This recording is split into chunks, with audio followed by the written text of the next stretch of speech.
Hi, and thank you for checking out my YouTube channel.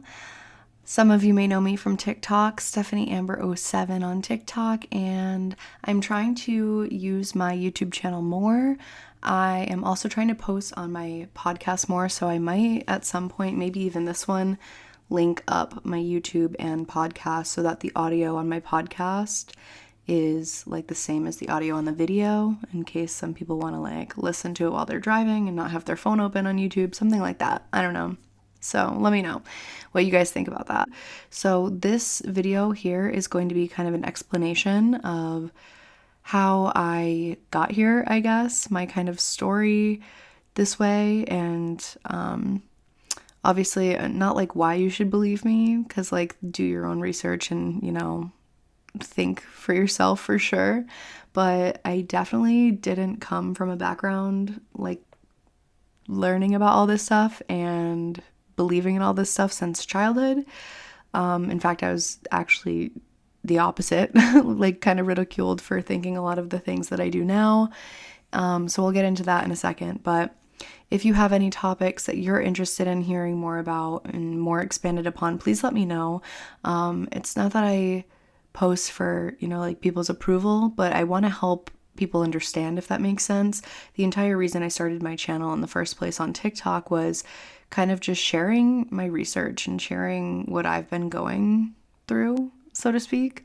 Because I know I'm not the only one, and I started finally questioning some experiences I've been having, and I got some pretty crazy answers. So I started sharing that, and people really liked it because it kind of made sense for them too. So what I do on TikTok, if anybody's not familiar, or just a little rundown if you are, I basically connect the science and spiritual side of things. And I believe that there is definitely a connection. So I try to help quote unquote left brain linear thinking, science thinking, whatever you want to call it. I try explaining metaphysical concepts in terms of scientific context, I guess, something that they would understand, because it's really hard when you've been raised like a certain way to understand it in a different way. Imagine if you only spoke English and somebody tried speaking like Chinese to you. You'd be like, I'm sorry, what are you saying? So it's kind of like that, where I feel like I'm like a metaphysical translator, so to speak. But I'm going to give you guys my story a little bit and kind of how it got here and what I focus on now, what I'm working on now. So essentially, how did I get here? I'm 25 years old now with a TikTok channel and studying consciousness and metaphysics and psychic abilities. And how did I get here from being raised Roman Catholic? How did that happen? That's a good question. So essentially, I was raised Roman Catholic, like I just mentioned. None of it ever resonated for me, like ever. I was the child that was not well liked in CCD because I would always question everything. I would be like, well, that doesn't make any sense to me. Like, what about this? And they would be like, don't ask that. And I was like, okay, well, how can you tell me not to ask questions? Like, and you're just telling me to blindly trust something? That's weird. So I didn't love that. They didn't love me. That's okay. And I had a lot of weird experiences. Like, my strongest ability now, and I guess even then, was probably just like my sense of knowing. Like, I would just like know, but that's like kind of how I would ask questions about, the religion I was being taught. And I was like, this doesn't make any sense. And again, I just want to reiterate, I'm not telling you believe everything that I believe or, whatever. I want you guys to see what resonates for you. This is what has resonated for me. I've essentially had to unlearn absolutely everything that I've ever learned, which was like a big feat, I guess. It was a big challenge for sure. It's had its challenging moments, but it's probably the most rewarding thing I've ever done. I'm definitely the happiest I've ever been, and this is what resonates to my soul. So I'm starting to align myself, as people say, and it's been great. Essentially, I was raised Roman Catholic, didn't resonate. I had some weird experiences. I can't really wholeheartedly remember all of them. I remember some of them that were like so traumatizing or like so weird that they stuck out forever. And I'm actually looking more into those, but that's actually what started my recent research amongst all this stuff, was trying to figure out what happened to me when I was a kid. because everybody always wrote me off and said, oh, kids being kids, whatever. I'm like, no, that's not it. So we're looking into that, and I'll let you know in a bit. But I kind of dropped all of it. Like, I stopped talking about it, I guess, because I was just always disappointed. Like, I would bring it up to people and they would either think I was weird or silly or crazy, and my parents would write me off. And I mean, nobody else had experienced it, so like I can't fault them, but it definitely caused me to shut down. So then I went through, like the end of elementary school, middle school, high school, not really feeling like myself at all, even college, honestly. But then I had an experience when I was 19 that definitely shattered my worldview, which I'll get to in a second, but I skipped a part I just realized. So my parents did make me get confirmed Roman Catholic, even though I didn't believe in any of it. And I'd been through a lot of traumatizing things, and that's a whole other video if you guys are interested. I essentially had gotten to a point in my life where I was like at the worst. I was like not having it. And I was an atheist at this point after I'd already been confirmed. I like totally didn't believe it. But again, my parents were like, just get confirmed and do whatever you want. And I was like, all right, well, I don't believe in any of this. I'm an atheist. So after I got confirmed, was an atheist, I was at like the lowest point of my life. I had a literal glitch in the matrix, but like corresponding to my thought. So I can get into that in another story if you guys want. I don't want this video to be too long. I already recorded it once and I didn't have enough storage space, and this is the second take. So if you guys are interested in that, let me know. I can totally make another video about that specifically because it was very life-changing, but I was an atheist up until that point. And when this occurred, like something was listening to my thoughts, okay? I didn't say anything out loud. I didn't, do any action to make this come to fruition. And then like I again, I was a very like rational, logical person thinking I was an atheist, you know what I mean? Like just kind of linear, what I can see is what I believe, you know what I mean? So when that occurred, it shattered my entire reality. I was like, what the fuck is going on? And it was a good thing though, because I was very much like, almost like revived with life, I was like looking for hope, and then it gave it to me, and I was like, okay. So that's kind of where things started getting metaphysical again. And I started, noticing more and more things occurring, psychic things happening left and right. I was getting drawn to tarot cards, and I didn't know why any of this made sense, but I was just like, oh, that looks cool, whatever. So then I ended up going to, college, and I have a degree in psychology and a minor in thanatology, which is the study of death, dying, and grieving. Like, tell me my subconscious wasn't trying to tell me something, because it was. And after college, I didn't really know what I wanted to do. Actually, in fact, even in college, I didn't know what I wanted to do. I changed my major 10 times, but my parents were kind of like, where are you going to college? And I was like, oh, I don't know.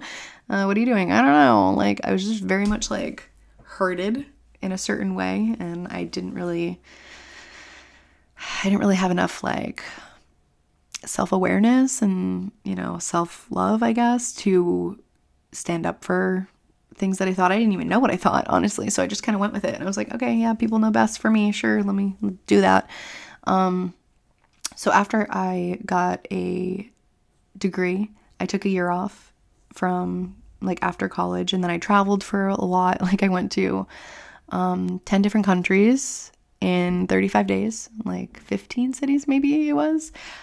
It was literally a life-changing experience. I got to experience a lot of different cultures, a lot of different ways of thinking, and it really, put me outside my bubble. It was really amazing.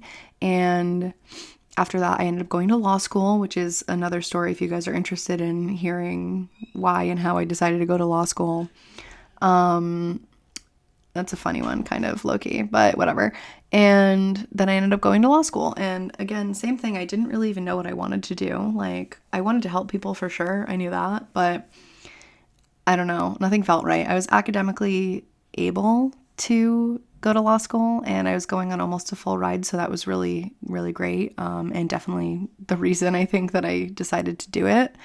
And upon doing that, the universe again intervened and was like, hey, this isn't for you. Because I was sitting there, like torturing myself, so to speak. I was miserable but I wanted to do it to prove to people that I could do it. And I mean, I was passing and everything. I was just like dying inside. So upon the universe stepping in, I made a decision to withdraw from law school. And I was like, no, this isn't it for me either.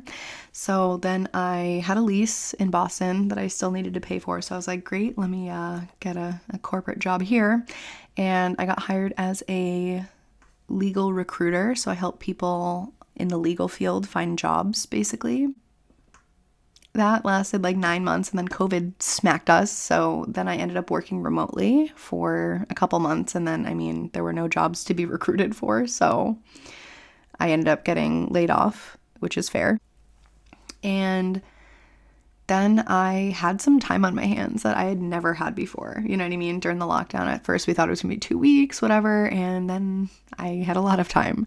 So I was trying to figure it out, and I sat there and I was like, what do I want to do? You know, I mean, I had just had six rounds of interviews with a law firm, really, really prestigious law firm, to be like a summer coordinator recruiter with them. And they absolutely loved me, but then COVID hit and they were like, yeah, we're like not hiring anymore. So I didn't know what I wanted to do. I didn't know where I belonged. I didn't know what at all. I literally didn't know anything. I processed a lot of this, and I was trying to figure out like who I was, what made me happy, you know? Like, I don't know, I'm a creative person. I don't really love being manipulated for somebody else's financial gain. Not really my thing.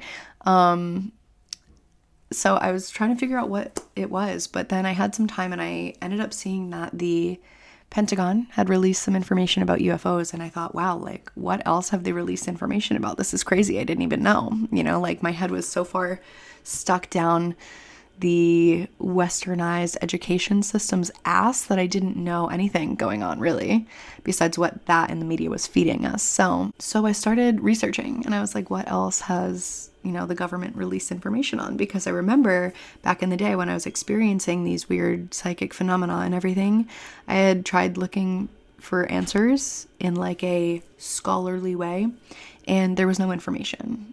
And originally I thought like, oh, maybe it's just like not a scientific topic. No, actually, in fact, it's just, you know, classified. So that's how I got into the CIA declassified documents, because I did know about the Freedom of Information Act, which essentially requires the government to release information about what they're researching, especially when it's funded with tax dollars. So yeah, I started looking into the CIA declassified documents and fell upon Stargate, like Project Stargate, which is the government's psychic research program that conjuncted with a lot of very renowned scientists, one of them being Russell Targ, who I got to interview. I love him so much. And I was, you know, trying to understand, I guess, because I had experienced some things that were really crazy, and things started piecing together. I had started experiencing more and more of these things that I had experienced when I was a kid, and I was finally researching into. It was actually really cool, and I loved it. But then it spiraled down this whole rabbit hole, and I was just like connecting pieces that I didn't even understand that would connect, and I didn't even realize would go this deep, which is awesome. I'm still uncovering things, but all of these experiences have led me to basically theorize about reality. I'm using my experiences as a case study form of research, because you often can't like replicate a lot of the psychic things. A lot of them just like kind of happen, which is why it's like case study type of research required, because you can't like replicate the conditions and replicate it occurring, so to speak. So I'm working on a theory of reality as to how to explain all of these things together. Like, how can, you know, our modern science, our physics and whatever, which is so like cut and dry, it'll always give you the same result. How can that exist in the same place that, you know, sporadic phenomena of the psychic type and paranormal type happen? How does that make sense? I'm working on a theory, and I'm going to publish it for sure. I'm working to find some like-minded people, like scientists or something, that would help me academically prove what I'm trying to explain, because I've experienced it. I found a couple of scientists who have in fact theorized about a lot of stuff that I've already experienced, and I've said it independently, and then I read their books and stuff, and I was like shitting myself. So I am currently working on that. I'm working on a book. It's kind of like a shadow work book, but like an explanation of why it works, because for me, I needed to understand how it worked and why it worked to make it make sense for me, because that's how, I was like raised thinking. So I am actually working on a whole book for that, and it should be released rather soon. I'm still working on finishing it. I'm going to edit it. I'm going to direct publish it myself, and I will keep you guys updated on that. But I really do think it'll be really helpful. It's like working on explaining the psychology of belief systems and restructuring your belief systems, your thoughts, your thought patterns, and healing them and changing them into something that you like. Because I mean, I had been through this, and I think that if I hadn't been through any of this, I wouldn't understand what the insight that I do now. And I think that the reason that I've been through all of this is because I'm willing to bring attention to it. I'm willing to help find answers. I'm willing to get answers. I'm willing to connect with people that can help me get answers. I am experiencing things that people have theorized about because I think there's a connection here, and I want to help people. And again, if I hadn't been through everything that I've been through, I don't think the outcome would have been the same. So I really am focused on, helping everybody for sure, and like helping everybody realize that there's more than we're being told. For sure, there's more going on, and a lot of people are on the same wavelength, which I'm very excited to be connecting with like-minded people. It's like genuinely so amazing, and it makes me happy inside for sure. So stay tuned for my theory, stay tuned for my book. I'm also working on a project, but I can't say anything about it. I signed an NDA, so that's coming soon. Stay tuned. That'll be really cool. I'll let you guys know when I can for sure. And I don't know, if you guys have any questions, feel free to let me know. I'd love to answer them. And if you have any topics you want explained further, please let me know. I'd love to go more in depth. Again, it's not like I'm not like doing it for like the attention of posting it. It's just like I've been through it and I can explain it in a different way. And my initial posting on TikTok and everything was me just posting my journey of research, basically. So I'm happy to kind of cycle back and post whatever and connect some dots for some people. Also, let me know if you're interested in like a Patreon or Udemy classes of learning any of this. Yeah, so thank you guys so much, and thanks for joining me here. Thanks for hanging out. And if you're, at this point in the video, thank you so much for watching like this 19 to 20 minute video of me talking about everything. So I appreciate you guys so much. I'm sending you so much love, and I am just grateful for all of you. So thanks so much for joining, and let me know what else you want to hear about. Talk soon. Bye.